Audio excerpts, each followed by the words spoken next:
সারা বিশ্বে মুসলিমদের ওপরে একটা কালো মেঘ এসেছে। বিশেষ করে ভারতবর্ষে খুব ভয়ানক কালো মেঘ এসে হাজির হয়েছে। এর শেষ কি, এর রেজাল্ট কি, এটা কতদূর গিয়ে দাঁড়াবে?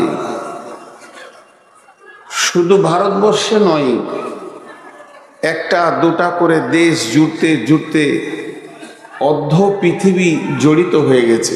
সব দেশ কেউ কার সঙ্গে ইউক্রেন, রাশিয়া, ইসরায়েল, ফিলিস্তিন, আবার ওর সাথে জড়িত হয়েছে তুরস্ক, সৌদি মাথা ঘুরছে, আবার ভারত চলছে, বাংলাদেশও চলছে। মানে এক ভিজিকিটি অবস্থা চলছে। মহিলা কণ্ঠটা নেওয়া যাচ্ছে না, মহিলা কণ্ঠটা নেওয়া যাচ্ছে না, এটা নাই। কিন্তু এখানে যে চিল্লাইছে, এর একটা সহজ রাস্তা, যদি আমার যুক্তিটা মানেন, এই পর্দাটা খুলে দেন। ওরা ভাবছে আমরা অন্য জায়গায় আছি, যে চিল্লাইছে। যখন এই লোকটি দেখবে তোরা ভাববে যে একটা জায়গায় দাঁড়িয়ে আছি। এবং ইয়ং মহিলাগুলো ঘুরছে, এই মেয়েগুলোর কি বাপ ভাই নাই যে এদেরকে আটকে নিয়ে যে ঘরে ভরবে? সব শেষ হয়ে যাবে আজকে রাতে। এমনি তো বাগান আঁধার, তারপরে লুচ্চাদের একটা বড় সুযোগ। এদের বাপ ভাইরা কি বাড়িতে নিশ্চিন্তে ঘুমাচ্ছে? এত জোর চিল্লাচ্ছে মেয়েগুলো বেয়াদবের মতো। ছি! তো সারা পৃথিবীতে মুসলিম নামে একটা বডি আছে, কুল্লু মুসলিমিন ইখওয়ানুন, সমস্ত মুসলমান ভাই। মানে আমার মাথার চুল থেকে পা পর্যন্ত যে জায়গায় পিপুলিকা লাগবে আমি বুঝতে পারবো আমার বডির একটা অংশে পিঁপড়ে লেগেছে। সেই রকম সারা পৃথিবীতে মুসলিম নামে একটা জাতি আছে, তার উপরে অবাধ অত্যাচার চলছে। এটাকে অস্বীকার করতে পারবেন না। কিন্তু এটা শুধু এখানে নয়, এটা চলছে কেন? তাহলে এই বিষয়টাকে নিয়ে একটা চিন্তা ভাবনা করতে হবে। 14 তারিখে বহরমপুরে আপনাদেরকে ডাকা হয়েছে, আমিও শরিক আপনাদের ভিতরে। আপনাদেরকে বলে আমি সাইড করে দিচ্ছি না। এই 14 তারিখে আমাদেরকে সেখানে গ্যাদারিং হতে হবে এবং যারা ডেকেছেন তাদের চিন্তা চেতনার উপরে চলতে হবে। আলহামদুলিল্লাহ, ভালো কথা। কিন্তু আমি একটা কথা জিজ্ঞেস করছি, এই জালসাটা যখন শেষ হবে, একবার শেষ হবে, যে আপনি বাড়ি যাবেন, বাড়িতে গিয়ে দেখবেন স্ত্রী সুস্থ, ছেলে সুস্থ, মেয়ে সুস্থ, মা অসুস্থ, আব্বা অসুস্থ। আব্বা অসুস্থ, মাথার ব্যথা, পেটের ব্যথা, ঘন ঘন বমি। আপনি কি ওটা দেখে শুয়ে যাবেন, না আব্বাকে নিয়ে একটা চিন্তা শুরু করবেন? কোথায় নিয়ে যাব, কোথায় ডাক্তার দেখাবো, কি করব? এটা একটা চিন্তায় আপনি পড়ে যাবেন। তাহলে আমরা দেখছি মুসলিম জাতিটা অসুস্থ হয়ে গেছে। এখন এদেরকে বিভিন্ন দিক থেকে আক্রমণ করা হচ্ছে। তো এই সময় আমরা শুয়ে আছি। আমি অনেক বয়ান দিয়েছি আপনাদের এলাকায়, বয়ান দিয়েছি হজের ব্যাপারে, বয়ান দিয়েছি নামাজের ব্যাপারে, বয়ান দিয়েছি তাবলীগের ব্যাপারে, বয়ান দিয়েছি সবরের ব্যাপারে, বয়ান দিয়েছি মুমিন কাকে বলে, বয়ান দিয়েছি মুত্তাকি কাকে বলে, কবরের ব্যাপারে, হাসরের ব্যাপারে, পুলসিরাতের আলাদা, জান্নাত জাহান্নামের আলাদা। বয়ানের আমার কাছে প্রোগ্রাম সাজানো গাদা আছে, যেগুলোকে নিয়ে আমি স্টাডি করে রেখেছি। কিন্তু আজ এই রানিং অবস্থায় এখন ভারতবর্ষে যা পজিশন, এখন বয়ান প্রত্যেকটি বক্তার অপরিহার্য ফরজ হয়ে গেছে যে মানুষেরকে চেতনা দেওয়া, মানুষকে চেতনা। আমার দিকে ধ্যান দেন, আমার দিকে ধ্যান দেন। ওদিকে 4টা ছেলে বদমাইশি করছিল, ওদেরকে একটু সাঁটানো হচ্ছে, ওদিক দিয়ে ধ্যান দিয়েন না। তাহলে তো আমাকে চুপ থাকতে হবে। এখন ওই ধারটা ক্লিয়ার হবে, তারপর আমি বাইন করব। আমি পাগল নয়, আমি সুস্থ মানুষ। আমি কথা বলছি আপনাদের সাথে, আর আপনারা কিন্তু আমার সঙ্গে কথা বলবেন। কোনো জায়গা বুঝতে অসুবিধা হলে বলবেন। এখন কথা হচ্ছে, হ্যাঁ এইটা বুদ্ধিমানের কাজ। পুরাটা খুলে দেন, খুলে দিলে এদিকে যে যাবে সে দেখবে যে এটা একটা সভা চলছে। ও যখন পর্দার আড়ালে থাকছে ভাবছে আমি অন্য জগতে আছি। জি, আমার দিকে ধ্যান দেন। সকলে একবার মুখ খুলেন, আল্লাহর হস্তে আমার দিকে তাকান। তাহলে এখন কি করা যাবে? তাহলে আমি আমার ছোট মাথায় একটা কথা বলছি, একটা ইঞ্জিনিয়ার, মুসলিমদের ভিতরে ভালো ইঞ্জিনিয়ার ডাকা হোক, একটা আইএসআই অফিসার ডাকা হোক, একটা প্রশাসন বিভাগের ভালো লোককে ডাকা হোক, একটা ডাক্তার ডাকা হোক, এবং সেখানে বড় বড় আলিম ওলামা যারা বুখারি পড়ে, আমরা কিন্তু আলেম নাই, মৌলবীর মতো আমাদেরকে আলেম বলবেন না, মঞ্চে বসে কথা বলার নাম আলেম নয়। এগুলো প্রোগ্রাম সাজালে মাস্টাররাও বলতে পারবে। কিছু মাদ্রাসার মুখ দেখানি বক্তব্যের মেরে বেড়াচ্ছে এবং ফতোয়া দিচ্ছে উল্টো পাল্টা, আমরা ফতোয়া দিই না। কিন্তু ডাকা হোক, একটা চিন্তা চেতনা করা হোক। গত কয়েকদিন আগে ফেসবুকে দেখলাম প্রকাশ্যে বলছে তোমরা তালোয়ার নিয়ে বের হও, আবার বলছে শুধু তালোয়ার নয়, ঘরে যটা লোক তটা তালোয়ার রাখো, প্রয়োজন হলে আরো রাখো। ওইদিকে যেন আমাদের মাথাটা ঢোকে না যায়। তালোয়ার দিয়ে দেশ জয় করেননি বিশ্বনবী। তালোয়ার আমাদের অস্ত্র নয়, তালোয়ার আমাদের অস্ত্র নয়। শহীদের রক্তের থেকে কলমের কালির দাম অনেক বেশি। প্রত্যেকটি মুসলিমের বুকে যেন একটা করে কলম থাকে। কলমের যোগ্যতা তৈরি করেন, তালোয়ার উড়ে যাবে। তালোয়ারের ব্রেন দিয়ে যে কাজটা হয়, শক্তি দিয়ে সেই কাজটা হয় না। ব্রেন দিয়ে দেশ চেঞ্জ করে দেওয়া হয়। মুসলিমকে আমি আজকে খালি একটু সচেতনতা দিবার, কিছু রিপেয়ার করব। যদি আমার চিন্তা চেতনাগুলো ভুল হয়, আপনারা এক্ষুনি আমাকে সামনাসামনি বলবেন যে আপনার যুক্তির মধ্যে আমরা ভুল পাচ্ছি। কারণ আমিও ভারতবর্ষের একটা নাগরিক।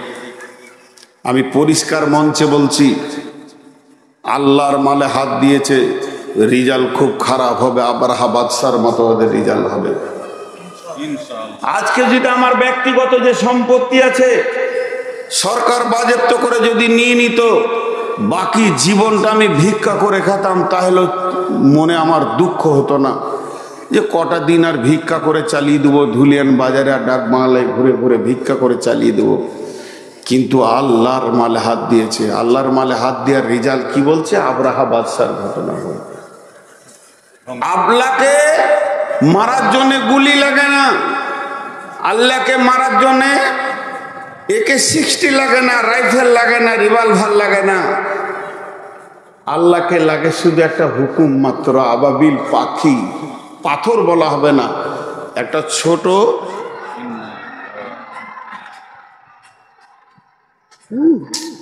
কি আনন্দে আছে, এই ধারে ওই ধারে সিটি বাজাচ্ছে।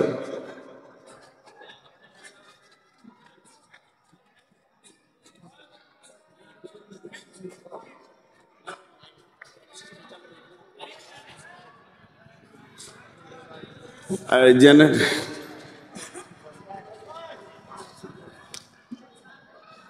লাইনটা একবার গেল, এই ধারে আনন্দের একটা ছাপ পাওয়া গেল, আর এই দিক থেকে সিটি বাজাচ্ছে। বলেন এই জাতি মার খাবে না কে মার খাবে? প্রথম জিনিস একটা একটা করে আমাদেরকে আজকে লাইনে আসতে হবে। যে কথাগুলো বলছি যদি ভুল মনে হয় তা সামনাসামনি বলবেন। তো আমি দুটো ধাপ তৈরি করছি আপনাদের সামনে। একটা ধাপ তাজকিয়ায়ে নাফস, নিজের দিকে আঙুল দিক, কারোর দিকে নয়। আর একটা ধাপ হলো শক্তি, মুসলমানের আসল শক্তি কি। এই দুটি কথা নিয়ে আজকে কথা বলবো। প্রথম নিজের দিকে হাত দিই। আপনার একটা ডাম্পারে 63 টন পাথর আছে, যাবে বহরমপুর কৃষ্ণনগর যাবে। 63 টন পাথর আছে, কম ওজন নয়। সেরকম ইঞ্জিন আছে, নিউ ডাম্পার, শুধু 4টা চাকা বলছি, 16 চাকা হয়, 18 চাকা হয়, এক একটা চাকাতে 2 টাকা করে একটা ভোল পিনগুলো নেই, 2 টাকার ভোল পিন নেই। পাথর এক চাকা গড়াবে না, এক চাকা গড়াবে না, ডাক বাংলাতেই থেকে যাবে। মাত্র 2 টাকার ভোল পিনে গাড়িটা বসে গেল, এতগুলো পাথর গেল না। তো আজকে মুসলমানদের চরিত্র শেষ হয়ে গেছে, এটা আগে ভাবতে হবে। চরিত্র কেমন? টিউয়ের ভিতরে হাওয়া যেমন। বিশ্বনবী মুসলমানদের হাতে তালোয়ার দিতে আসেনি, বিশ্বনবী কোন সাহাবীকে তালোয়ার তুলে দেন নিয়ে যাই শক্তি, প্রতিহত করেছেন। আল্লাহ নবী একটাও যুদ্ধ অগ্রিম গিয়ে করেননি, প্রতিহত করেছেন। কেউ মারতে এলে পিঠ পেতে মার খেতে হবে এটা মানে নয়, তুমিও উগ্র হয়ে দাঁড়িয়ে যাও, তাকে পারলে মারো, না হলে তুমি মরো। ইকাতিলুনা ফি সাবিলিল্লাহি ফায়াকতুলুনা ওয়া ইকতালুনা, ছাড়িও না। কিন্তু বিশ্বনবী কোনোদিন প্ল্যান করে নিজে বেরিয়ে যায়নি যে ওই গোষ্ঠীটাকে উড়িয়ে দেবো, ওই এলাকাটাকে উড়িয়ে দেবো। রোম সাম্রাজ্য যখন ছিল, একচ্ছত্র দাদাগিরি করেছে। এমান, রোম, পারস্য সব একসাথে যখন ছিল, সেই যুগে ও আমেরিকার দাদা ছিল। ওর একটা কাজ ছিল, একটা নেশা ছিল। যেমন কিছু বিড়িখোর আছে, একটা বিড়ি ফেলে আরেকটা ধরাবে, আরেকটা ফেলে আরেকটা ধরাবে, ওটা শেষ করে আরেকটা ধরাবে। ওই রোম সাম্রাজ্যের কাজ ছিল বাদশাহ হেরাক্লিসে, যে যদি শুনতো ওই এলাকায় একটা মাস্তান আছে, চল ওকে মার, ওকে দাবা, ওর সব কিছুকে শেষ করে দে। আবার খবর পেলো মাস্তান আছে, চল ওকে মার, ওকে দাবা। এদিক থেকে শক্তি আছে, চল ওকে মার, ওকে দাবা। সবাই যেন আমাকে হুজুর হুজুর করে, এইটাই ছিল ওর চিন্তা চেতনা, এইটাই ছিল ওর অভ্যাস। হঠাৎ ওকে খবর দিচ্ছে, হুজুর অনেকগুলো দেশ জয় করলেন, খুব ক্ষমতা দেখালেন, কিন্তু খবর শুনেছেন? বলে কি খবর? মদিনাতে একটা শক্তি এসেছে, সেই শক্তির নাম হলো তৌহিদবাদ, এবং তার লিডার মুহাম্মদ রাসূলুল্লাহ সাল্লাল্লাহু আলাইহি সাল্লাম। আল্লাহ রসুল কোনো দোষ করেননি, সাহাবীরা কোনো দোষ করেনি, তাদের বংশকে গালি দেয়নি, তাদের উট ঘোড়া চুরি করেনি, তাদের সঙ্গে বেঈমানি করেনি, প্রতারণা করেনি। ওর মিজাজ চড়ে গেল, চলো ওইটাকেও জয় কর। এতদিন যা করেছিলি, এবার মারাত্মক খারাপ কাজ করতে গেলি। বিশ্বনবীর কাছে খবর এলো, রোম সম্রাট মদিনাকে জয় করবে, কুক্ষিগত করবে, নিজের হাতে নিয়ে চালাবে। আল্লাহ নবী বললেন, বসে থাকার সময় নাই, বসে থাকার সময় নাই, তোমরা জাগো, উঠো, তোমরা জাগো। 30,000 সাহাবী নিয়ে কম বেশি 2100 কিলোমিটার রাস্তা, পাহাড়ি এবং মরুভূমির বুকে, না আছে গাছপালা ছায়া, মরু প্রান্তর চিরে ফেরে 2100 কিলোমিটার রাস্তা এগিয়ে গিয়ে রোম সম্রাটকে প্রতিহত করার জন্য দাঁড়িয়েছে। বেঈমান 1.5 লক্ষ বেঈমান তার সৈন্যকে রেডি করেছে এই 30,000 সাহাবীকে উড়িয়ে দেওয়ার জন্য। পারেনি। 30,000 সাহাবী 1.5 লক্ষকে এলাকা ছাড়িয়ে দিয়ে, ময়দান ছাড়িয়ে দিয়ে রোম সম্রাটকে দখল করে তার মাথার তাজকে নিয়ে এসে মাত্র 4 থেকে 5 জন শহীদ হয়ে জান্নাতি হয়ে গেল। বাকি গোটা দেশকে বিজয়ী ঘটনা করলেন। আর সেই সাথে কোরআন নাজিল হলো সূরা রোম, গুলিবাতির রোম। 4টিখানি ছিল না, আমরা সেই জাতি। ধর্মের পথে শহীদ যারা, আমরা সেই সে জাতি। ধর্মের পথে শহীদ যারা, আমরা সেই সে জাতি, আমরা সেই সে জাতি। কিন্তু আজকে আমরা কেন এত দুর্বল? প্রথম নিজেদেরকে রিপেয়ার করি।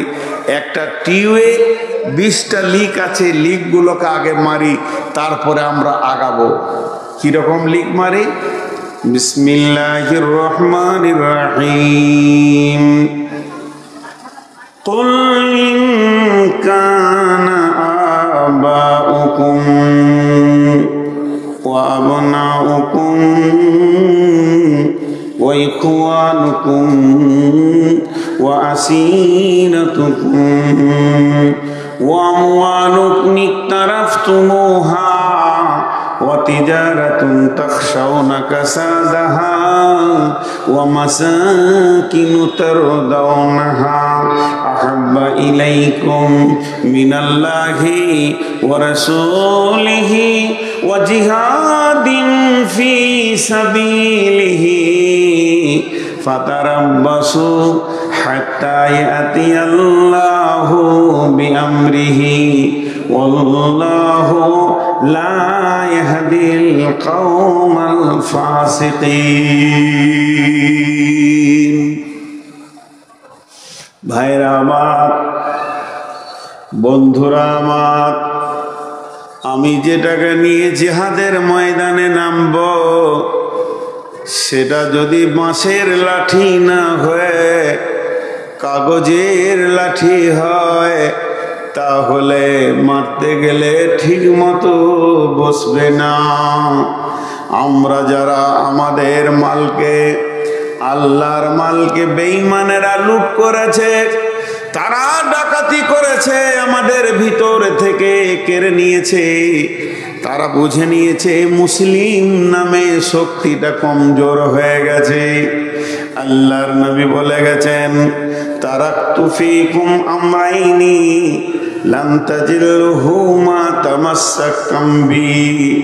আল্লাহর নবী বলছেন, হে আমার উম্মত, চলে গেলাম বলে গেলাম, চলে গেলাম বলে গেলাম, চলে গেলাম বলে গেলাম, তোমাদেরকে দুটি রাস্তা ঠিক করে দিয়ে চলে গেলাম।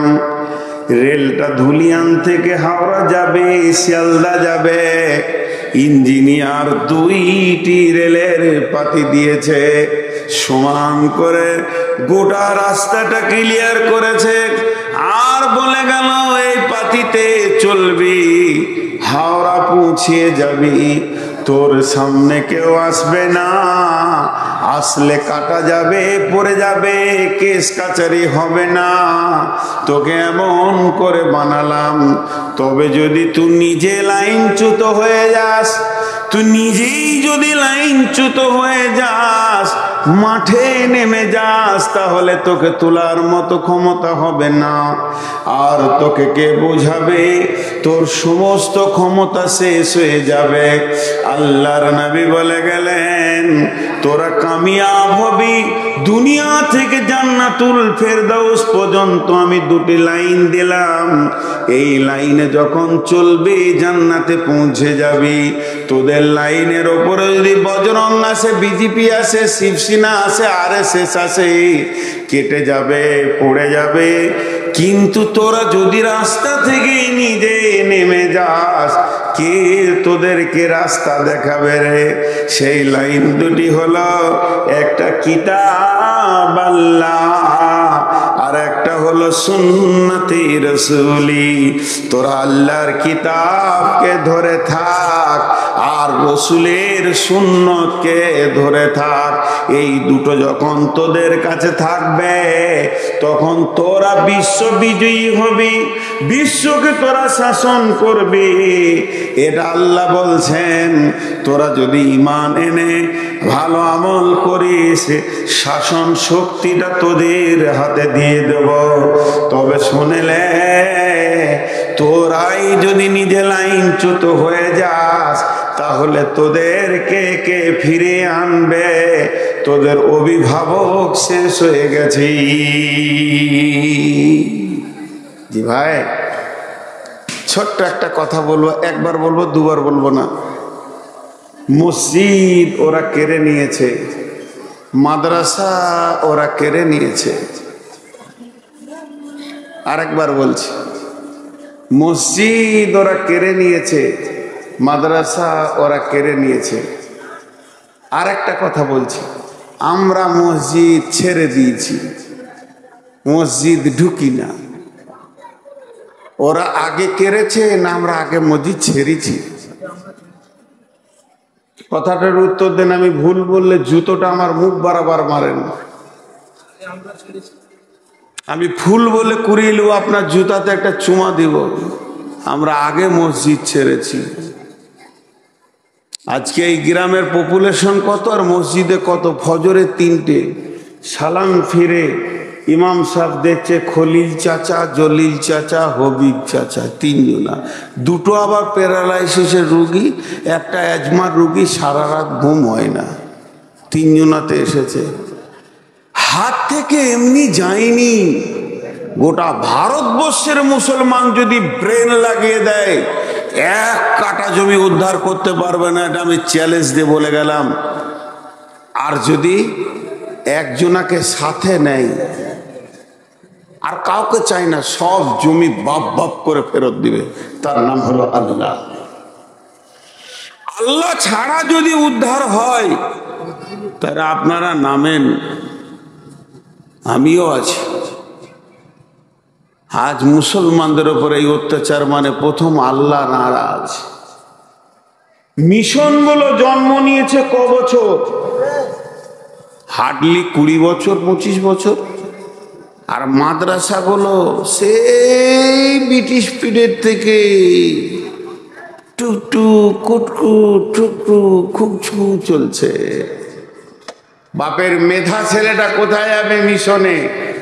ডাক্তার হবে, মাস্টার হবে। ওয়ানাবি হুরাইরাতা রাদিয়াল্লাহু তাআলা আনহু قال قال رسول الله صلى الله عليه وسلم إذا اتخذ الفي دبلا والأمانة مغناما والزكاة مغراما تعلم لغير دين وتعلم لغير دين। আল্লাহর নবী আফসোস করে বলছেন, আমার উম্মত অন্য কারণ নয়, আমি নবী মুহাম্মদ সাল্লাল্লাহু আলাইহি সাল্লামের উম্মত। সে কোনোদিন চিন্তা করবে না আমার ছেলেটা কোরআনের শিক্ষা করুক। কোরআনটা এত দামি কিতাব, যার ভিতরে কোনো ভুল নাই। প্রতিদিন সকালে কোরআন আপডেট হয়ে যায়। যেমন যেমন জামানা আসবে কোরআন তেমন তেমন কথা বলবে। সেইটাকে পেছনে ফেলে দিয়ে বাপ মা ছেলেকে সুদের অঙ্ক শিখাবে, বিকম পড়াবে, এমকম করাবে। সবাই ভাবছে আমার ছেলে ডাক্তার হোক, তাহলে রুগী হবে কে? এত ডাক্তার হবে তো রুগী হবে কে? মিশনে দেবে ইংলিশ শিখাবে, জেনারেল শিক্ষার উপরে মানুষের মিজাজ চলে যাবে।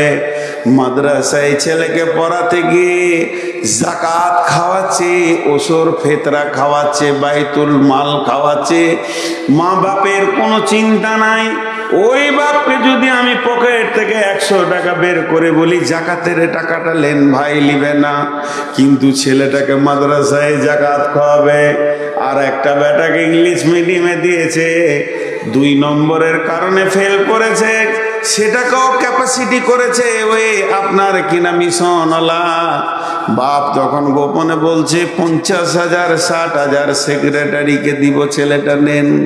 এটা তো গেল মাসে 20,000 টাকা মাস দিয়ে ছেলেকে পড়ালো।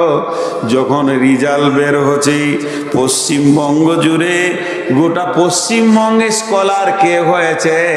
ইট ভাটার কুলির ছেলে, যার বাপ কোনোদিন প্রাইভেট পড়াতে পারেনি।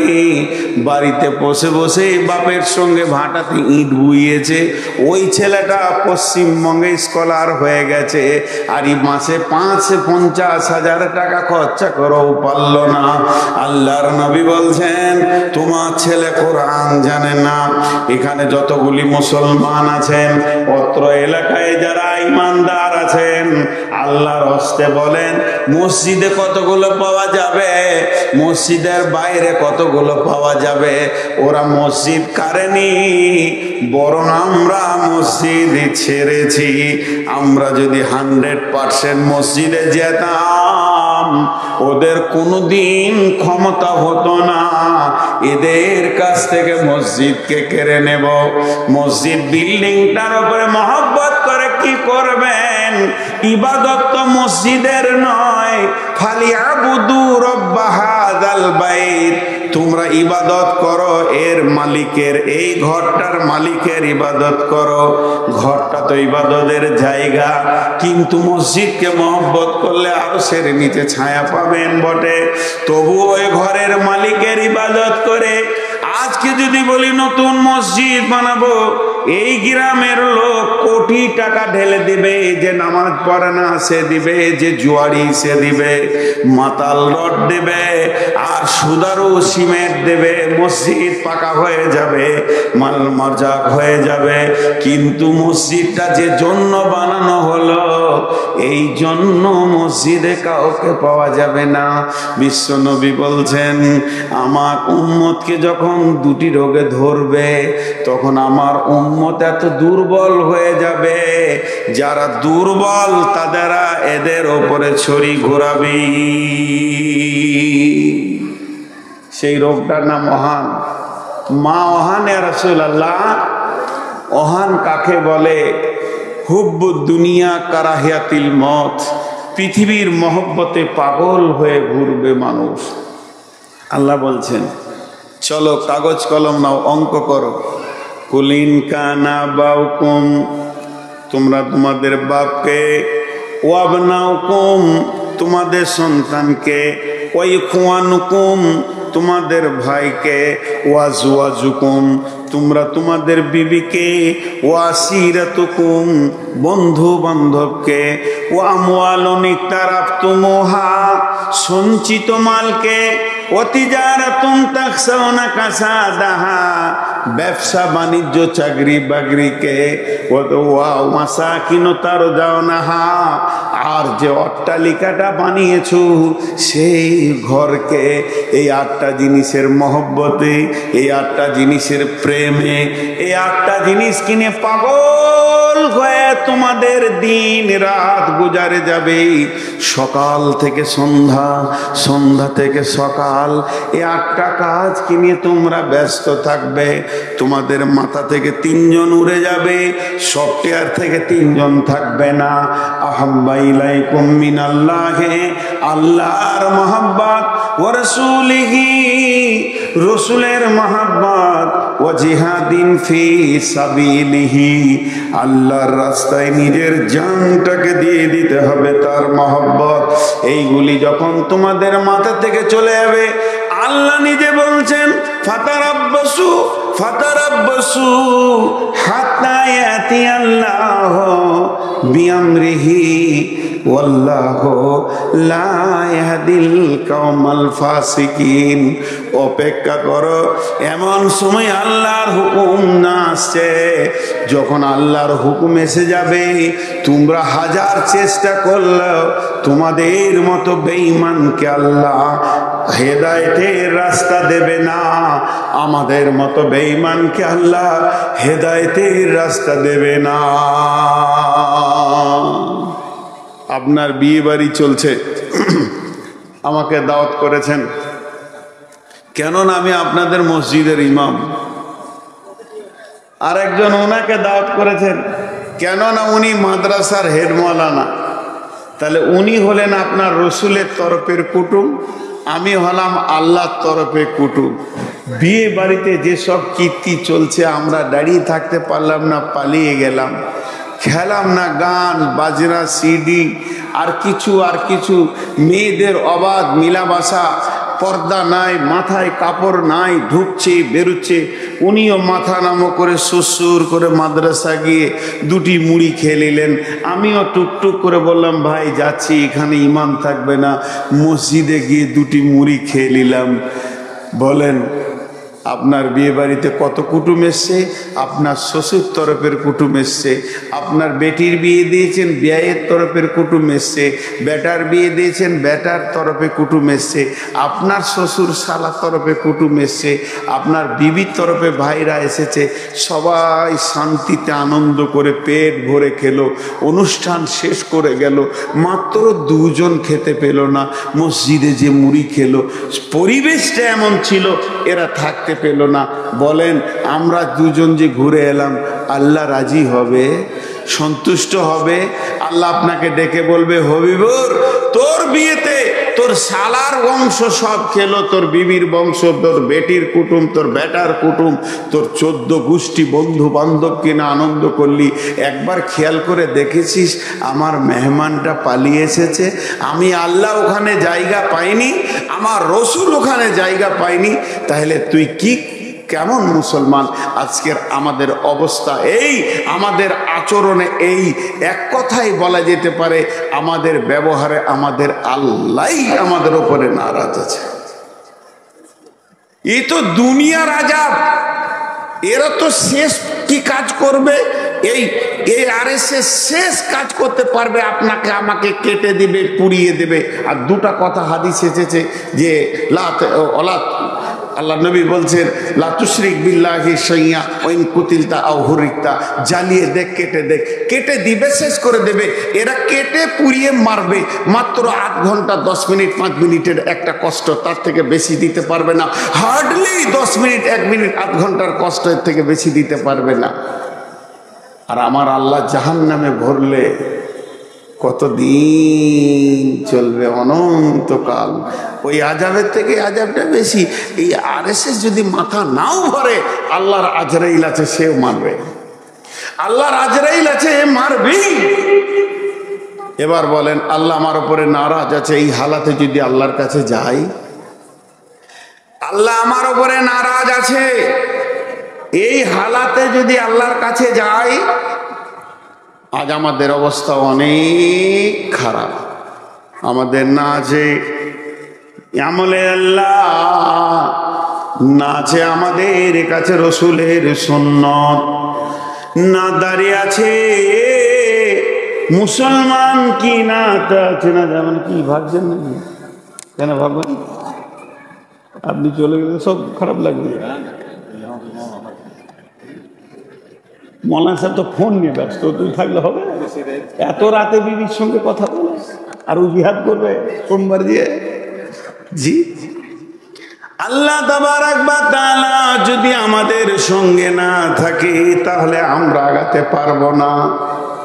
প্রথম কথা শুনেলেন, মুসলমান তোমাকে তলোয়ার লাগবে না। বিশ্বনবী তোমাকে কি শিখিয়েছে শুনে দাও। নবীজিকে প্রশ্ন করা হলো, ইয়া রাসূলুল্লাহ আপনি পৃথিবীতে কেন এসেছেন? আপনি তো আসেননি, আপনাকে পাঠানো হয়েছে। বিশ্বনবী আসেননি, ওনাকে পাঠানো হয়েছে। যিনি পাঠিয়েছেন তিনি আল্লাহ। তিনি আগে কোরআন রেডি করেছেন, কোরআন পাঠিয়েছেন, নবীজিকে পাঠিয়েছেন কোরআনের ট্রেনিং দিয়ে।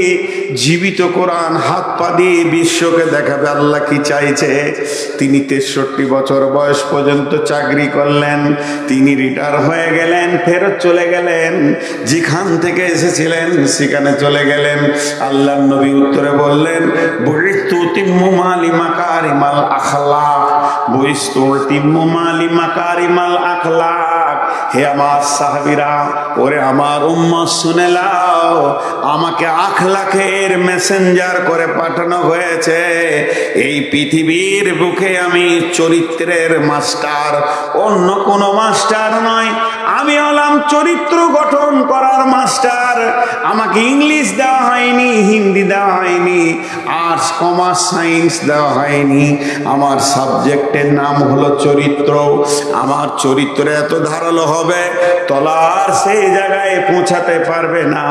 বিশ্বনবীর একটা শিষ্যটার নাম হলো হযরতে উমর ফারুক আজম, উমর বিন খাত্তাব রাদিয়াল্লাহু তাআলা আনহু। বিশ্বনবী পৃথিবী থেকে চলে গেলেন, বিদায়ের পরে হযরতে আবু বাকারকে দেওয়া হলো ভারপ্রাপ্ত। তিনি হলেন খলিফা, আমিরুল মুমিনিন আবু বাকার পৃথিবী থেকে চলে গেলেন। তারপরে যাকে মুসলিম জাহান দায়িত্ব দিলেন, খলিফাতুল মুসলিমিন বানালেন, আমিরুল মুমিনিন বানালেন, তিনার নাম হলো হযরতে উমর। বিশ্ব নবীর 2 নম্বর শিষ্য হযরতে উমর। সেই উমর যখন দায়িত্ব পেলেন, মসজিদে নববী তখন খেজুর গাছের পিলার আর খেজুর পাতার ছাওয়ানি। এটাই ছিল 18 লক্ষ বর্গ মাইল মাইলের সিংহাসন, এটাই ছিল সংসদ, এটাই ছিল পার্লামেন্ট। না আছে চেয়ার, না আছে টেবিল, শুধুমাত্র একটা রসুলের মিম্বার আর খেজুর গাছের পিলার, খেজুর পাতার ছাওয়ানি, ছোট্ট একটা জীর্ণ মসজিদ।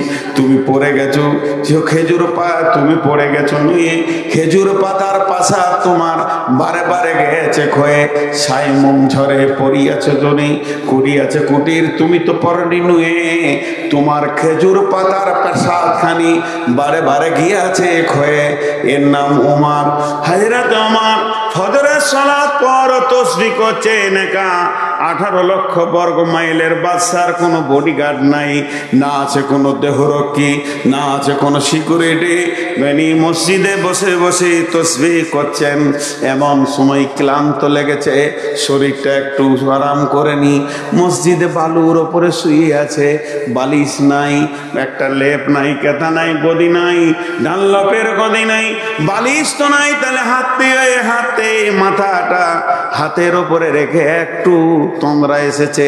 এমন সময় মসজিদের দরজায় একজন ডাকছে, যা দেবেন আদব নেবেন জাহাপনা, আদব নেবেন জাহাপনা। সে তো সালাম দিবে না, সে হলো খ্রিস্টান, সে তো নাসারা, তাই বারবার বলছেন আদব নেবেন জাহাপনা। হযরত উমর উঠে দেখলেন, কে? বলে আমি জেরুজালেম থেকে এসেছি, আমার নাম অমুক, আমি জেরুজালেমের একজন দূত। জেরুজালেমের তদানীন্তনকালে যিনি মিনিস্টার ছিলেন, প্রাইম মিনিস্টার, গোটা জেরুজালেমকে যিনি শাসন করতেন, তিনি খ্রিস্টানদের একজন পোপ ছিলেন। তিনি একটা চিঠি লিখেছেন, যেহেতু উমরের সৈন্য, উমরের তবলিগের দল জেরুজালেম গিয়েছে কালেমাকে পৌঁছানোর জন্যে, দাস্তে তো দাস্তাম দরিয়া भी ना छोड़े हमने, बहरे जुल्मत में दौड़ा दे घोड़े हमने। सात बिन कसरल्लाहु अन्हु ঘোড়া চালিয়ে দিয়েছেন ফোরাত নদীর ওপর দিয়ে, বাহরে কুলজুমের ওপর দিয়ে। বন্ধুরে আমার, সেই উমর বলছে, হ্যাঁ আমি সেখানে কালেমা তাইয়্যিবার, কালেমা শাহাদাতের দাওয়াত দিয়ে কয়েকজন সৈন্যকে পাঠিয়ে দিয়েছি।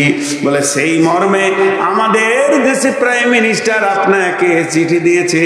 চিঠিটা একটু নজর লাগিয়ে দেখলেন, তিনি লিখেছেন, বন্ধু আপনি বিশাল সাম্রাজ্যের মালিক, আপনার সৈন্য সংখ্যা যত আমার দেশের নাগরিক অত নাই, আমি আপনার সঙ্গে লড়াই করব না, আপনার সঙ্গে আমি যুদ্ধ করব না, আপনার সঙ্গে জিহাদে আমি আসতে চাই না। শুধু আমি এতটুকু চাই, আপনাকে আমি পত্র দ্বারা নিমন্ত্রণ দিলাম, আপনি একটিবার আমাদের দেশে আসেন, আপনার সঙ্গে বসে সন্ধি করে নেব, আলোচনা করে স্বাক্ষর করব। হযরত উমর নিজের খাদিমকে ডাকছেন, আসলামা আসলামা, রেডি হয়ে যাও, এক্ষুনি আমাদেরকে বেরিয়ে যেতে হবে জেরুজালেমের ময়দানে। আসলামা তুমি রেডি হয়ে যাও, উটকে রেডি করো। হযরত উমর কাপড় ঝেড়ে দাঁড়ালেন, নতুন পোশাক পরব, নতুন সুসজ্জিত হব, বিদেশের দাওয়াত পেয়েছি। জি না, সাদা সিধে মানুষ। উট টাইনে আসলামা বললেন, হুজুর আমি তৈরি। বলে আমিও তৈরি। হযরত উমর উঠে চাপলেন, কবি নজরুল কলম ধরেছেন, হেরি পশ্চাতে চাহি তুমি চলিয়াছ রৌদ্র দগ্ধ দুর্মুহ পথ বহি, জেরুজালেমের কেল্লা যেতায় আছে অবরোধ করে, বীর মুসলিম সেনাদল তব বহুদিন মাস ধরে, দুর্গের দ্বার খুলিবে তারা বলেছে শত্রু শেষে। উমর যদি গো সন্ধি পত্রে স্বাক্ষর দেয়ছে, হাইরে আদেক ধরার মালিক আমিরুল মুমিনিন শুনেছে খবর, একাই কি উঠে চলেছে বিরামহীন, সাহারা পাড়াইয়ে ঝুলিতে দুখানা শুকনো খুব জরুরি, একটি মশকে এতটুকু পানি, খুরমা 2-3 মুঠি। প্রহরীবিহীন সম্রাট চলে, প্রহরীবিহীন সম্রাট চলে, একা উঠে চোরি, চলেছে মাত্র একটি গোলাম, উটের রশি ধরি। মরুর ঊর্ধ্ব আকাশে সূর্য আগুন বৃষ্টি করে, সেই সে আগুন ফুটে ক্ষয়সম্ভরুক আর মরু বালুকার পরে। কিছু দূর যেতে উট হতে নামি, কিছু দূর যেতে উট হতে নামি, কহিল গোলামের ভাই পেরেশান বড় হইয়াছ চলিয়া, এইবার আমি যাই। উটের রশি ধরিয়া অগ্রে উঠে বসত উঠে, তপ্ত বালুতে চলে যে চরণে রক্ত উঠেছে ফুটে। গোলাম দুই হাত ধরে চুমি কাঁদিয়া কহিল ওমর এ আদেশ করেন কেমনে আপনি? গোলাম রহিবে উটের পিঠে আরাম করিয়া বসি, আর খেটে যাবে খলিফা ওমর ধরিয়া উটের রশি। খলিফা হাসিয়া বলে তুমি জিতে গিয়ে বড় হতে চাও ভাই রে, এমনি চলে রোজ কিয়ামতে আল্লাহ যেদিন বলিবে ওমর ওরে করিনি খলিফা মুসলিম জাহানের তরে সুখ তরে তরে। কি জবাব দিব কি করিয়া মুখ দেখাবো রসুলের ভাই? আমি তোমাদের প্রতিনিধি মাত্র, মোর অধিকার নাই।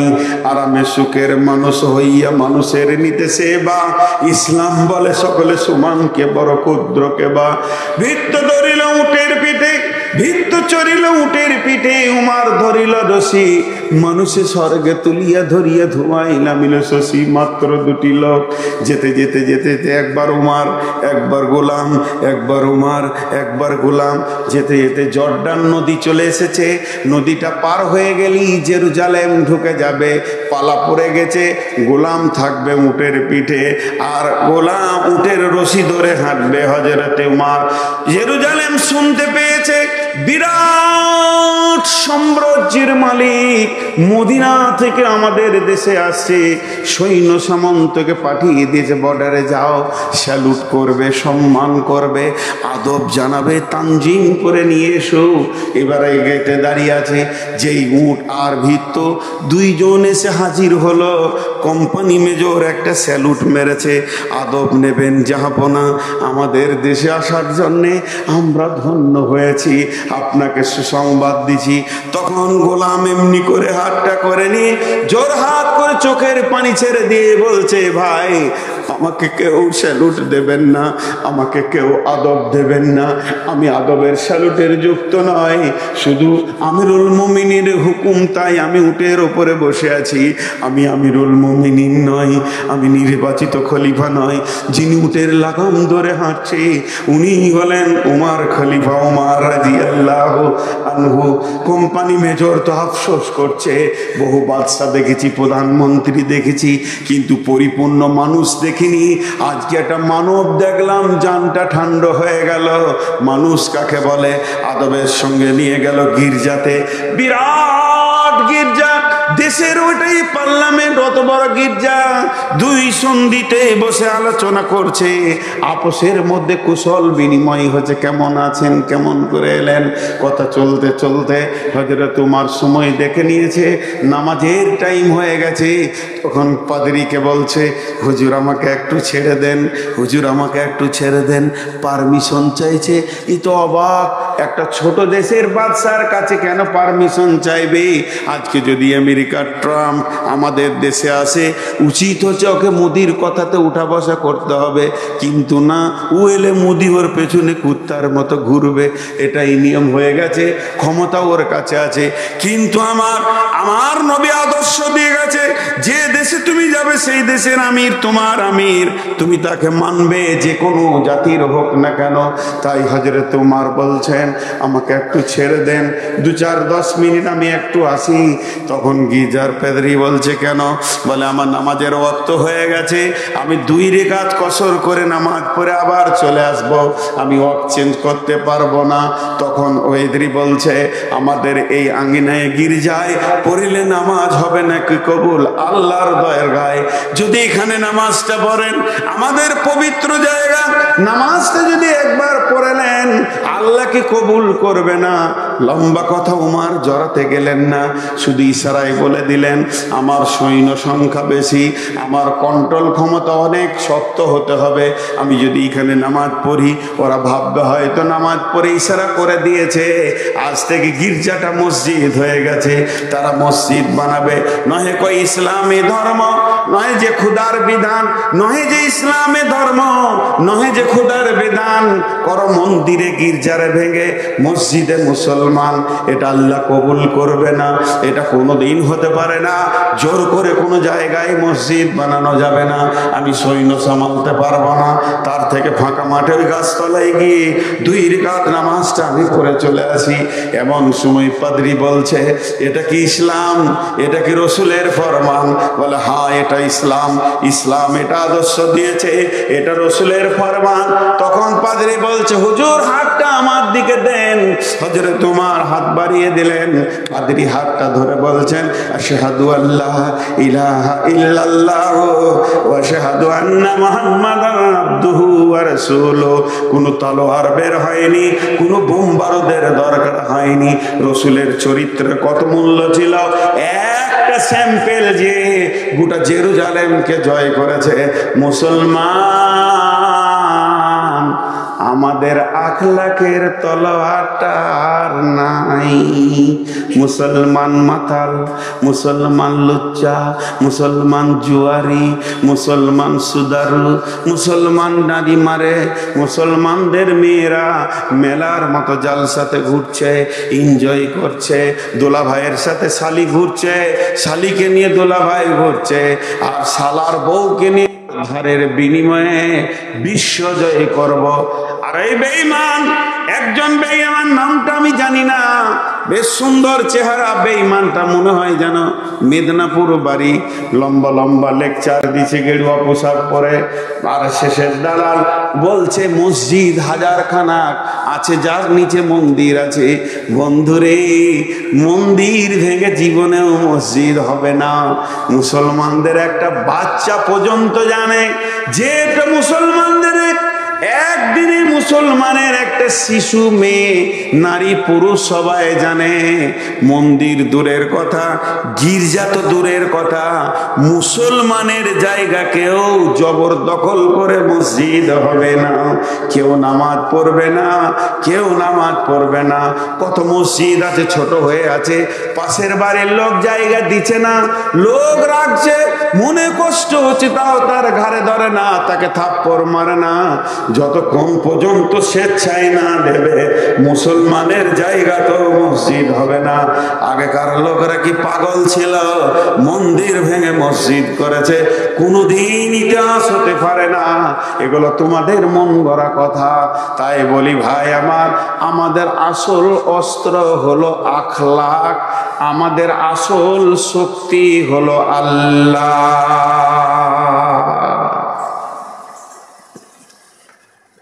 তবে ছোট্ট ছোট 2টি কথা বলছি, 1 মিনিটে বলে দেব। 3য় বিশ্বযুদ্ধ হতে চলেছে, বাকিটা বুঝে নেবেন বড় আলেমদের কাছ থেকে। 2য় বিশ্বযুদ্ধ হয়ে গিয়েছে। বিশ্বনবী 3য় বিশ্বযুদ্ধের যে ওসিয়তটা করেছিলেন সেটা হতে চলেছে। অল্প দিনের মধ্যে আমরা দেখতে পাবো ইনশাআল্লাহ। সকালে বলেন ইনশাআল্লাহ। এর জন্য আপনারা খুশি তো? বলেন ইনশাআল্লাহ। ভয় লাগছে নাকি? বিশ্বনবীর শেষ কথাটা শুনলেন, শুনলে পরে আরো খুশি হবেন। 5 ওয়াক্তের নামাজটা ধরেলেন, কালেমা শাহাদাতের সাক্ষী দিয়ে 5 ওয়াক্ত নামাজ ধরেলেন। এই যুদ্ধে যতজন শহীদ হবে বিশ্বনবী বলেছেন ওরা জান্নাতি, ওরা জান্নাতি। আর কি চাই? আর কি চাই? অতএব খুব পৃথিবী, আর মনে করেন না যে সব জিনিস আগের পূর্বের মতো সুন্দর হবে, বরং একটা লোকের বয়স যত বাড়বে তার শরীরে রক্তর ক্ষমতা কমবে, রোগের ক্ষমতা বাড়বে, পৃথিবী ধ্বংসের শেষ লগ্নে চলে এসছে। অতএব এগুলো হবেই হবে, এর জন্য রেডি হয়ে যান। তবে একটা কথা জেনেলেন যে সরকার আজকে আমাদের মাল কুক্ষিগত করেছেন। আব্রাহা বাদশার খবর যদি থাকে তো আপনি বুঝে নিয়েন। আব্রাহা বাদশার খবর যদি আপনার কাছে থাকে তো ভালো। তবে একটা কথা জানেন, বড় বড় এই যারা আরএসএসের ছেলে, মেধা ছেলে, তাদেরকে কিন্তু কোরআন হাদিসে তালিম দেওয়া হয়েছে যে মুসলমানদের কোন জায়গাটা ধরলে ওরা কাবু হবে সেটা। তো ওরা রিসার্চ করে পেয়েছে বিশ্বনবীর এই হাদিসটাকে, যে আমার উম্মতের ভিতরে যখন অহান রোগ আসবে তখন ওরা দুর্বল হয়ে যাবে। এই অহান কি? সাহাবীরা প্রশ্ন করলেন অহান কি? তা আল্লাহ রসুল বললেন হুব্বুদ দুনিয়া কারাহিয়াতিল মত, দুনিয়ার পেছনে এরা মেতে যাবে আর মতকে ঘৃণা করবে, মরতে চাইবে না। আর সাহাবীদের ছিল কেমন? মরতে চাইবে। ইয়া রাসূলুল্লাহ আমাকে ধরেন, আমাকে কমান্ডার বানান, আমি সেনাপতির কাজ করব। কিন্তু আজ আমাদের কাছ থেকে ওইটা চলে গেছে। চলেন রিপেয়ার, আমি আপনাদের এই বক্তব্যটা এখান থেকে শেষ করছি, দ্বিতীয়টা ধরছি। টোটালটা কি পেলেন? টোটালটা পেলেন আমাদের যত সুন্নতের ভুল ত্রুটি আছে এগুলো আমাদেরকে আগে মারতে হবে। আর দ্বিতীয় কাজ করতে হবে আল্লাহর হুকুমের ওপরে চলে এসে আল্লাহকে নিজে করতে হবে।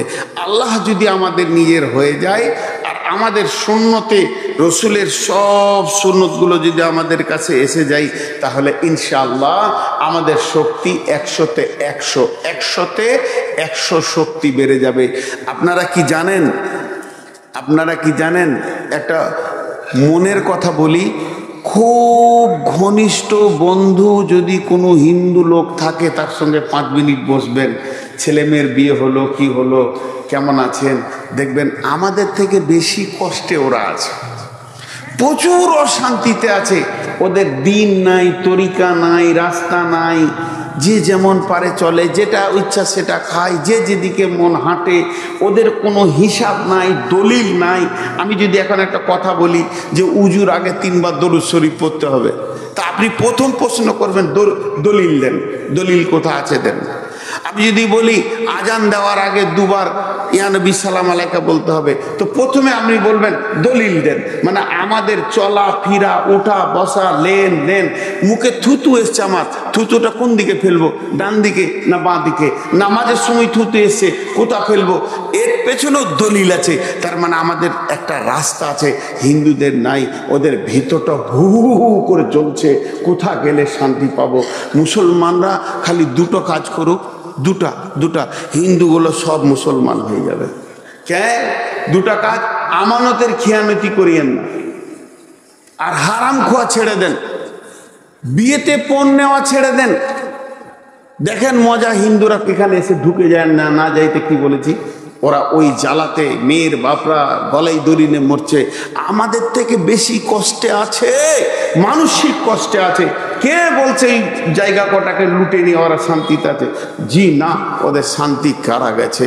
তবে একটা কথা আপনাদেরকে বলি, এই জায়গা ফেরত দিতেই হবে ইনশাআল্লাহ। জোরে বলেন ইনশাআল্লাহ। আল্লাহর মাল কেউ কখনো হজম করতে পারেনি।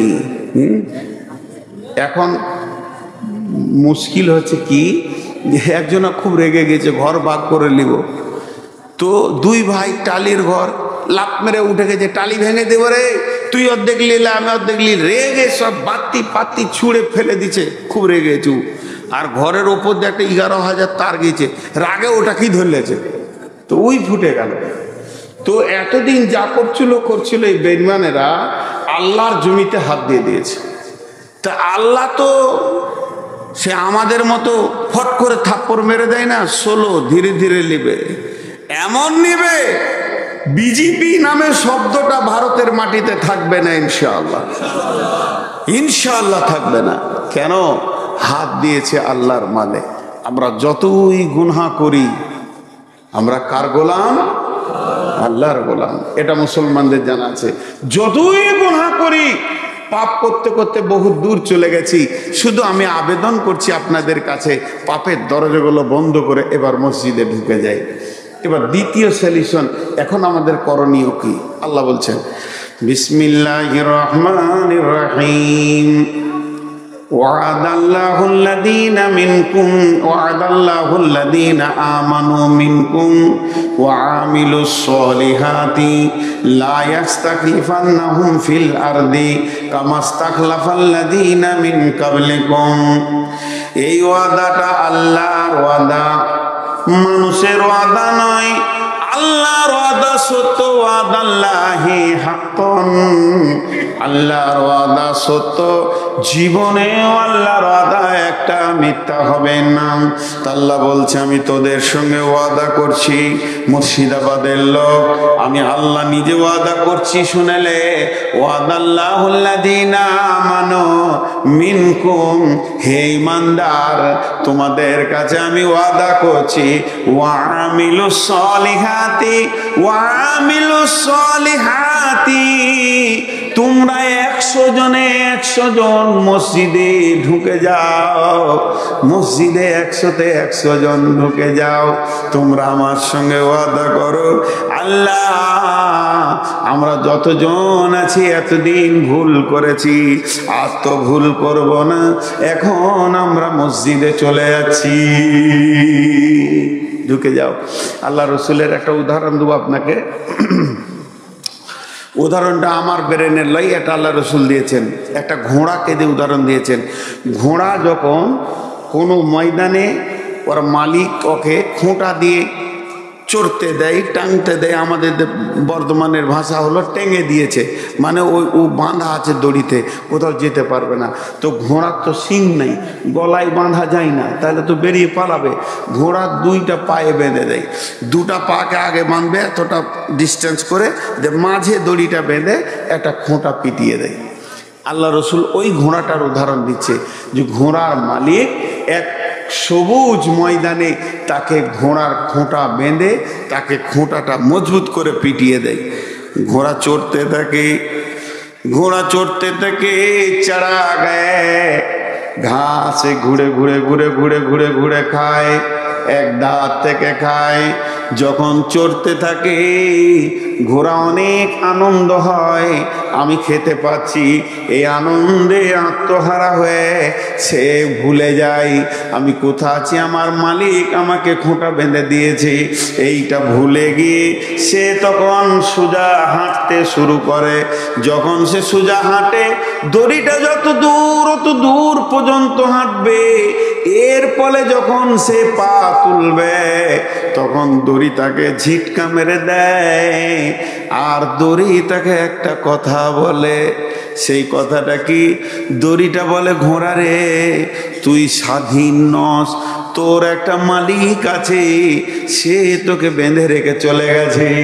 ঘোড়াটা তখন দড়িটা দিকে তাকায়, তাকিয়ে তাকিয়ে নিজের মনকে বলে, মনে রে আমি স্বাধীন নয়, আমার জীবনের একটা মালিক আছে, সেই মালিক আমাকে বেঁধে দিয়েছে, আমি একটা সীমার মধ্যে বাঁধা আছি, 50 ফুট হোক 60 ফুট হোক, এটা আমার মালিক আমাকে দিয়েছে, এত দূর পর্যন্ত যাব, তার বাইরে যখনই পা তুলব তখনই আমার টানা পড়ে যাবে।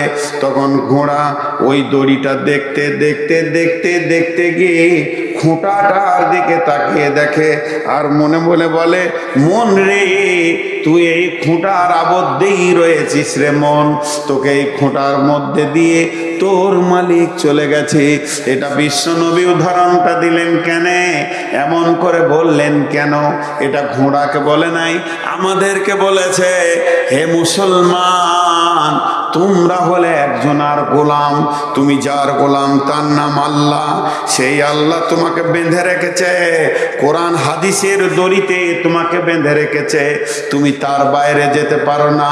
তো মানুষ ঘোড়ার মতো একটু আনন্দের দুনিয়া করতে গিয়ে মার্কেটে ঘুরে ছেলে মেয়ে বিবির মুখ দেখে, নাতি নাতনিকে দেখে আনন্দে আত্মরা হয়ে যায়। তখন একটুকু যখন কোরআন হাদিসের বাইরে চলতে শুরু করে, যেমন দড়িটা ঝিটকা মারলে ওই রকম মুসলমানদের ওপরে ঝিটকা এসে যায়, আযাব এসে যায়। প্রকৃত যদি মুসলমান হয়, ইমানদার হয়, আর কোথাও দৌড়বে না। যখনই ঝিটকা এসে যাবে আল্লাহর থাপ্পড় লেগে যাবে, আল্লাহ তো নিজের হাতে থাপ্পড় মারতে আসবে না, কোনোভাবে না কোনোভাবে ওকে একটা থাপ্পড় মারবে যাকে ভালোবাসে। এই যে ভারতবর্ষে মুসলমানদের গালে আল্লাহর তামাচা পড়েছে, এটাকে ভাবতে হবে আল্লাহর তামাচা বিজেপির নয়, শিবসেনার নয়। এই সময় সে কি করবে, ঘোড়াটা যেমন দড়িটাকে ধরে নিয়ে খুঁটাটার কাছে চলে যায়। মুসলমান যে হবে ইমানদার এই সময় মসজিদে ঢুকে যাবে, এইখানেই তার খোঁটা, এই খোঁটাতেই সে চড়ছে। মসজিদে ঢুকে গিয়ে 2 রাকাত সালাত পড়বে, সালাত পড়ে মাবুদের কাছে হাতটা তুলে বলবে, মাবুদ আমি বড় বেঈমান, আমি ভুল করেছি, তোমাকে ভুলে গেছিলাম। টাকা পয়সা ছেলে পিলে বহু বিটির মুখ দেখে মেলায় টাকা হয়ে গেছে, এই আনন্দে আমি মেতে গেছিলাম, তোমাকে ভুলে গেছিলাম। তুমি কত ভালো, তুমি আমাকে কত মহব্বত করো, থাপ্পড় মেরে তুমি মসজিদে ভরে নিয়েছো। হে মাবুদ তুমি আমাকে সাহায্য করো।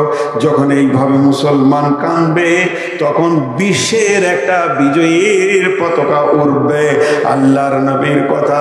আর আল্লাহ বলছেন আমি তোদের সঙ্গে ওয়াদা করছি, হে মুমিনের দল, যেটুকুই ঝিটকা পেয়েছিস কোনো অফিসে যাস না, ব্লকে যাস না, থানাতে যাস না, ঘেরাও তো করবি ঠিক আছে, দুনিয়ার প্রচেষ্টা তোকে আমি হারাম করে দিইনি, কিন্তু তার আগে যে কে তোকে সাথে নিতে হবে, যে ওর মনটাকে ঘুরিয়ে দেবে, সেই লোকটাকে আগে মসজিদে ঢোক।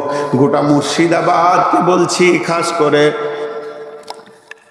14 তারিখের আগে মসজিদে ঢুকেন। 1 তারিখ আল্লাহর কাছে 2 রাকাত নামাজ পড়ে গুনহার ক্ষমা চান আর আগত জীবনে সাহায্য চান। তারপরে যে ময়দানেই যাবেন বিজয়ী আর বিজয়ী দেখবেন। মানে আল্লাহকে সঙ্গে না নেওয়া পর্যন্ত যে কাজে যাবেন ওই কাজটা ফেলিওর হয়ে যাবে। জি আপনাদের খারাপ লাগছে? তাও কথা বলছেন, আরে ভাই চুপ করে আছেন। আমি কি কথাগুলো অযৌক্তিক বলছি? আগে 14 তারিখে আমরা যাব, তার আগে এলানটা এইভাবে করতে হবে। ভাই আমি করে দিচ্ছি এলান, 14 তারিখে আমরা বহরমপুরে যাব ইনশাআল্লাহ। সেখানে গ্যাদারিং হব, জনসংখ্যা যত বেশি হবে তত কাজ হবে। কোনো মুসলমান বাড়িতে থাকবো না, নিজের গাড়ি হোক গাড়ি ভাড়া করে বহরমপুরে পৌঁছাবো ইনশাআল্লাহ। সেই ময়দানে পৌঁছানোর আগে যে কোনো একটা রাত্রিতে 2 রাকাত নামাজ পড়ে দিনে হোক রাতে হোক আল্লাহকে সঙ্গে চেয়ে নিব আমরা ইনশাআল্লাহ। দেখবেন কি কাজ হবে। কারণ আল্লাহ যদি সঙ্গে থাকে তাদের মনের পরিবর্তন করনেওয়ালা কে? আল্লাহ। জি আমি তো একটা জালসায় দোয়া করেছি, আল্লাহ তুমি নরেন্দ্র মোদীকে দিল্লি জামে মসজিদে ঝাড়ুদার বানিয়ে দাও। হ্যাঁ, মরে যাক পচে যাক, ধ্বংসের দোয়া করব কেন?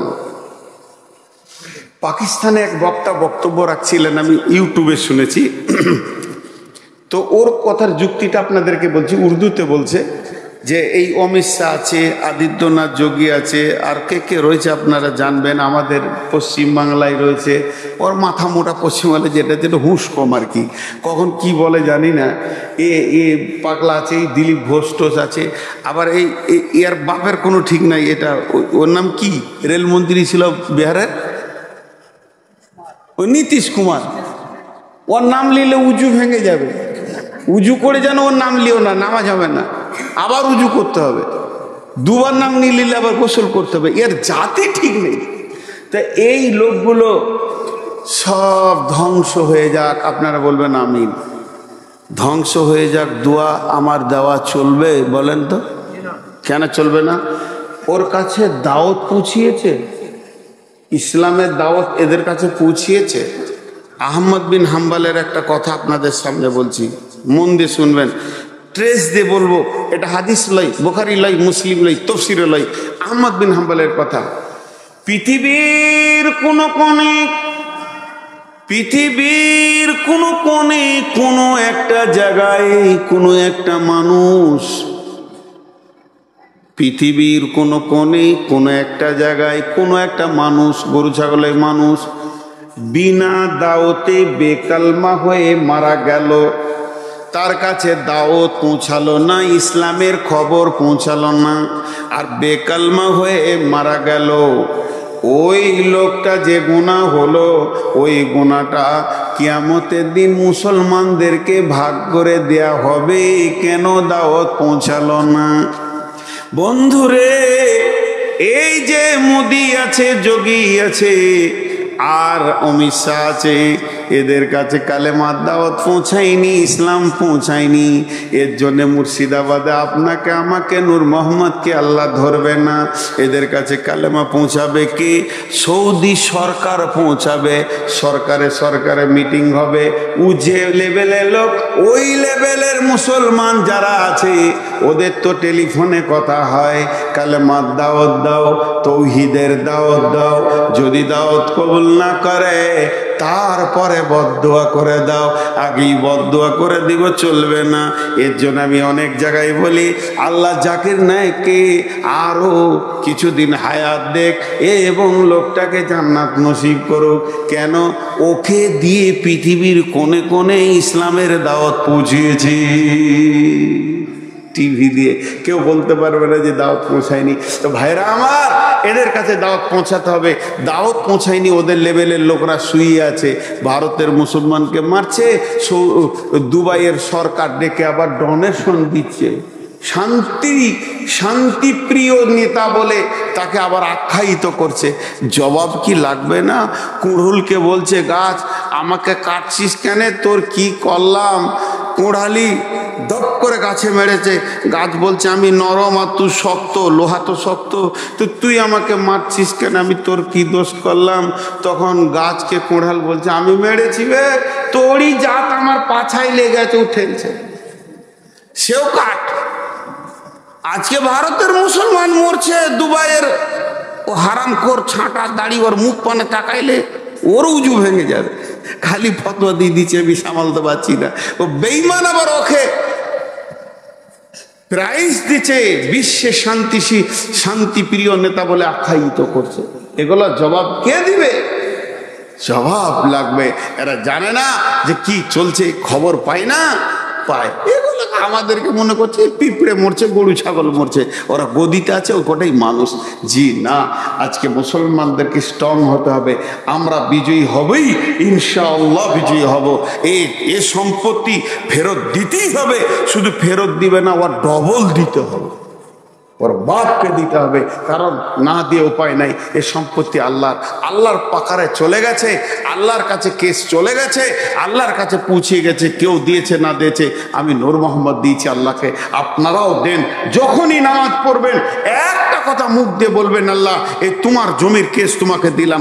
আব্দুল মুতাল্লিব বলেছিল আবরাহা বাদশাকে, আবরাহা বাদশা বলছে, ওই তোর ঘর ভাঙতে চললাম, কত তুই ঘরের লোককে দাঁড়া, দুনিয়ার লোক এসে তোর ঘরে খালি পাকার মারছে, চক্কর মারছে, আর আমি একটা আলাদা কাবা করেছি, আমার কাবা কেউ যায় না, তোর ঘরকে ভেঙে দিব। আবরাহা বাদশাকে বলছে, দেখ ভাই, আমার উটটি লিস না, উটটির মালিক আমি, আমাকে দিয়ে দে, যার ঘর সে দেখে নিবে। দিলে শেষ করে আল্লাহ ফুটিয়ে ফাজা আলাহুম কাসফি মাকুল, একদম তুসুর মতো হয়ে গেল। তাই আমি সমস্ত মুসলমানদেরকে একটা ডাক দিছি, একটিবার আল্লাহর কাছে চোখের পানি ফেলেন। আর কিছু চাই না আপনাদের কাছ থেকে। আমি এই মিডিয়ার মাধ্যম দিয়ে ভারতবর্ষ কেন, পৃথিবীর মুসলমানের কাছে ভিখিরির মতো হাত চাইছি। যার যেমন হাত আছে, যার যেমন জ্ঞান আছে, একটিবার মাবুদের কাছে ইস্তেগফার করেন আর আল্লাহর কাছে দুটি হাত তুলে বলেন, এই আল্লাহ তোমার সম্পত্তির হিফাজত তুমি করো, আর আমরা পারছি না, আমরা ব্যর্থ হয়ে গেছি। দেখবেন এর রেজাল্টটা কত ভয়ানক হবে, এর রেজাল্টটা কত ভয়ানক হবে। আল্লাহ বলছেন, বিসমিল্লাহির রহমানির রহিম, লিইলাফি কুরাইশ ইলাফিহিম রিহলাতাস শিতাই ওয়াস-সাইফ রিহলাতাস শিতাই ওয়াস-সাইফ ফালিয়াবুদু রব্ব হাদাল বাইত আল্লাযী আত'আমাহুম মিন জু'ই ওয়া আমানাহুম মিন খাউফ। আল্লাহু আকবার। কোরআনে অত খুঁজতে যেতে হবে না। আম্মা পাড়ার ছোট্ট সূরা বাংলা তরজমায় দেখে নেবেন কি বলেছেন আল্লাহ। হ্যাঁ, এই ঘরটা কার? খলিল ভাইয়ের। এইটা কার? জলিল ভাইয়ের। এইটা কার? হবিবুরের। ওইটা কার? জমিরুলের। ওইটা কার? ফখরুলের। আর মসজিদের দিকে যদি আঙ্গুল তুলে বলি এই ঘরটা কার, উত্তর কি দিবেন? কথা বলেন। আল্লাহর। ওই ঘরের মালিকের নাম আল্লাহ। এবার আমি মসজিদের দিকে আঙ্গুল তুলে বলছি, ফালিয়াবুদু রব্ব হাদাল বাইত, ফকিরুল মমিনুল জমিরুল মমিন ফকরুল জামিরুল, এদের ইবাদত করতে হবে না, এই ঘরের যে মালিক আছে এর ইবাদত করো। কোরআনে যা আছে সত্য সত্য সত্য সত্য সত্য সত্য সত্য সত্য সত্য। আপনার বুঝে এলো সত্য, আপনার না বুঝে এলো সত্য। আমি বুঝাতে পারছি তো সত্য, আমি বুঝাতে পারছি না আমার ব্যর্থ কোরআন কিন্তু সত্য। আল্লাহ বলছেন ওই ঘরের মালিকের যদি ইবাদত করো, আল্লাহ কি দিবেন? দুইখানা জিনিস দেবেন, দুইখানা জিনিস দেবেন। আর ওই দুটি জিনিস যদি পেয়ে যায় কিছু লাগবে না। ওই দুটি জিনিস পৃথিবীর জন্য বলেছেন, মরার পরে বলেনি, মরার পরে যা আছে তা দিবে। দুটি জিনিস দেবে। সেই দুটি জিনিস কি? আল্লাযী আতামাহুম মিন জু'ইন ওয়া আমানাহুম মিন খৌফ। এই ঘরের মালিক তোমাদেরকে যখন ভোগ লাগবে খেতে দিবে, তোমাদের অভাবকে উন্মোচন করে দিয়ে বরকতের ময়দানে ভরে দিবে। আর দ্বিতীয়টা কি দিবে? তোমাকে যেদিক থেকে মারতে আসবে, ওয়ামানাহুম মিন খৌফ, তিনি নিরাপত্তার দায়িত্ব দিয়েছে, তোদের গায়ে কেউ হাত দিবে না।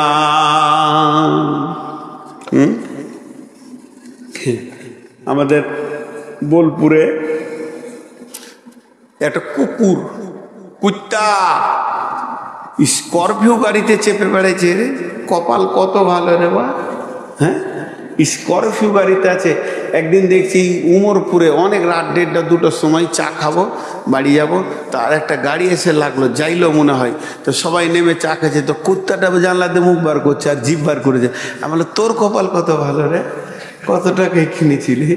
একদিন আমি জলপাইগুড়ি করে গেছি জালসা করতে, আর তখন গাড়ি নিয়ে যাইনি, স্টেট বাস ধরেছি ফজরের পর, আর ফুটফুট করে হাওয়া দিচ্ছে, গরমের দিন, কি ভালো লাগছে। এবার শিলিগুড়ি ঢুকছে গাড়িটা, তখন দেখছি একটা মেয়ে এই জাঙ্গিয়া পড়ে আছে আর সব পড়ে আছে, অর্ধ উলঙ্গ মেয়ে, গোটা উলঙ্গ মেয়ে ধরেলেন। একটা নিজের ছেলেটাকে ওই দোলনাতে চাপিয়ে দিয়ে ঠেলছে, ট্যাচার দোলনা খড়খড় করে, আর কুত্তাটাকে কোলে নিয়েছে। মনে মনে ভাবলাম, হায় রে কুত্তার কত কপাল, আর ও ছেলেটার কত কপাল খারাপ। সে লাইলনে শুয়ে আছে, কুত্তা আছে কোলে। তো এই কুত্তা, এইটা রাস্তা, আপনাদের এই যে রাস্তা রয়েছে, রাস্তার ওই পাশে হাজির বাড়ি, আর এই পাশে রয়েছে মাস্টারের বাড়ি। মাস্টার একটা কুত্তা কিনেছে, তা হাজি আবার আর একটা কিনে নিয়েছে ওকে দেখাবেন লেগে। তো কিনেছে 20,000, ও কিনেছে 25,000-এ। নিজের কুত্তাকে খেতে দেয়, গোসল করায়, চিকিৎসা করায়, সাবান দিয়ে গোসল করায়, 3 বার করে সাবান দেয়। একবার দেয় তো 3 বার দেয়, খুব খাওয়াচ্ছে। কিন্তু কুত্তা দুটা ভুল করেছে। হাজির কুত্তাটা মাস্টারের ঘরে ঢুকে গেছে, আর মাস্টারের কুত্তাটা হাজির ঘরে ঢুকে গেছে। রুটি পাবে না লাঠি পাবে? এত ভালো কুত্তা, তারপরও কি দিলে? লাঠি। কারণ যার কুত্তা তার ঘরে ঢুকতে হবে। হাজির কুত্তা হাজির ঘরে ঢুকবে তো বলবে আয় আয়, বস বস বস, খা, আমি খেয়েছি তুইও খা, রুটি দিবে। আর ওর মাস্টারের কুত্তাটা ঢুকে গেছে, তখন লাঠি নিয়ে তার চেয়ে তো আবার রাস্তা বেছে না কোন দিকে যাবে। তা আমরা হচ্ছি আল্লাহর কুকুর। মসজিদ ছিল আমাদের চাওয়ার জায়গা, থাকার জায়গা, কাঁদার জায়গা, অভাবে মাথা ঠোকার জায়গা। ওইটাকে ছেড়ে দিয়ে পঞ্চায়েতে বসেছে, আর মার শুরু হয়ে গেছে। আরে আল্লাহর কুত্তা এখানে ঢুকলো কেন? পিটা দেখে। পঞ্চায়েতের সামনে যে চেয়ার কটা আছে, আর আপনার পার্টি অফিস কার্যালয় তৃণমূলের যত জায়গা আছে 10টা 20টা চেয়ার বসে আছে। তো চেয়ারে বসে আছে, তো ঠিক মনে হচ্ছে যে আল্লাহর অলিরা জিকিরে বসে আছে আর কি। যে আল্লাহর পূজা ওরা করে সেই আল্লাহর অলিরা বসে আছে। অতক্ষণ মসজিদে দেয় না, খালি এইদিকে ইমাম সাহেব বলবে আসসালামু আলাইকুম রহমতুল্লাহ, আসসালামু আলাইকুম রহমতুল্লাহ, ও তখন আল্লাহ বস্তা খুলে মেদ দিলে ধরে। জি, মসজিদ ঢুকছে, ওর পেট কামড়ি লেগে গেছে, মসজিদ সালাম ফিরা হবে তো সঙ্গে সঙ্গে বেরিয়ে মেরে দিলে তোর আল্লাহর ঘরে খানিক চাইবো।